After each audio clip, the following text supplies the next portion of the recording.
Hi friends, I'm Gio, and thank you for joining me for this story. It's called Snow Angels.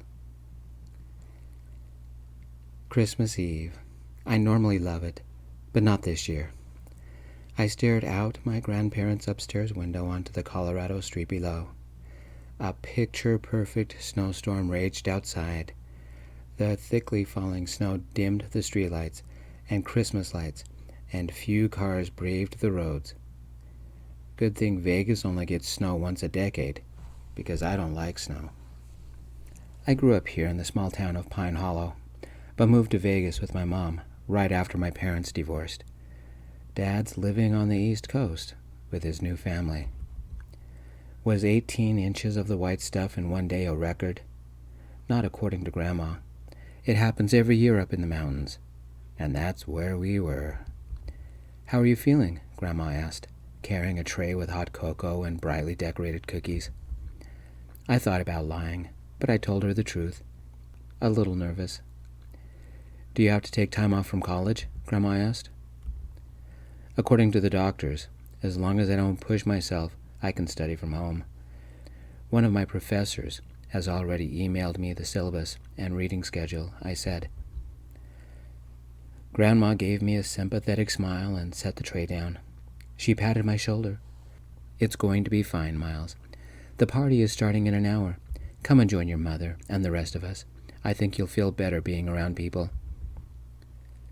4 days from now, the doctors back in Vegas operate on me. There's a tumor growing next to my appendix, and the doctors want both the tumor and the appendix out. Since I don't have any pain, they scheduled my surgery after Christmas. I bundled in a coat, hat, and gloves borrowed from my grandpa, and took the hot chocolate and cookies to the front porch. After brushing the snow off one of the chairs, I took a seat and watched the snow fall while drinking chocolate. Mom came outside, a worried look about her eyes, tucked a blanket about me, and put a candy cane in my chocolate. "If you need anything, give a yell." A little while later, the cars started arriving. How people can drive in this kind of weather is beyond me. I'll stick with the Vegas roads any day. Grandma's big Christmas party was on Christmas Eve. Kids opened presents. Everybody gossiped. People sang Christmas carols. Christmas videos played. Kids ran around too hyper for their own good. And it was a potluck feast. A lot of the people were relatives I hadn't seen for a long time, and we said hi as they passed me on the porch. A lot more were neighbors, and some were old friends of the family. Grandma invited everybody. The warmth of the blanket and the chocolate made me drowsy, and I dozed in the snowy wonderland. Somebody brushed off the snow in the chair next to me and woke me. He took a seat and held a mug of chocolate. "Long time, Miles," he said. It took me a moment to place him. 5 years had passed since I'd last seen my teenage boyfriend, Raphael. He had grown up. He wasn't the skinny kid I remembered, but a stout man, and a good-looking one at that. Green flannel shirt, a neat stubble beard, and warm brown eyes that always made me happy. They still did. Rafe had changed, but for the better. "Rafe, you still live up here?" I asked, sitting up and sipping my now cold cocoa. "What can I say? I love the snow. Your grandma said you could use the company, and I've been sitting at work most of the day. You up for a walk?" Rafe asked. We trudged through the knee-deep snow, making it as far as the property border.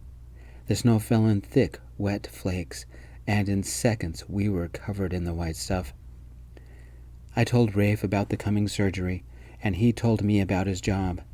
He sat at a desk all day working for a package delivery service. Rafe grinned, turned to me, and said, "If you hadn't gone to Vegas, do you think we'd have moved in with each other by now?" "Well, you did snore," I said, giving a playful pout. "I was framed. That was my dog," Rafe said. "If you say so. Whoa, whoa, whoa, help!" My foot slipped, and I screamed, flailed my arms, and fell backwards in the thick snow. Thunk.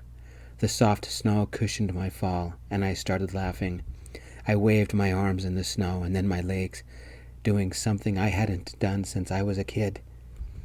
I made a snow angel. Rafe couldn't stop laughing and jumped in the snow next to me. He waved his arms, making his own snow angel. Our hands brushed against each other. The falling snow made the world quiet and intimate. We were alone. Rafe rolled over to look at me. It had been 5 years, but I remembered the look. He bit his lip. I smiled, and we drew close. It seemed our bodies already knew what to do, because it only took a second before we kissed. A tender, warm kiss, speckled with the fluffy wetness of the snow. I don't know what came over me. I'm sorry, I whispered. You're scared, Miles. Anybody would be. But I know how to fix it. Let's try that kiss again, but let's go back to the porch first, Rafe whispered back. I took his hand and let Rafe pull me out of the snow, and we giggled and kissed. I leaned over and made a heart in the snow.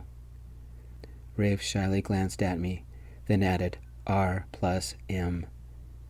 Maybe the snow isn't so bad after all. After the surgery, the doctors had me stay in the hospital for a few days to recuperate. I received a text from Rafe. I have some vacation coming. Mind if I visit you in Vegas? He sent a picture. 2 snow angels, side by side, so close their wings touched. By them was our little heart. I texted back, Do you want to stay at my place? The end. I'm Gio, and thank you for listening. I appreciate it. Peace.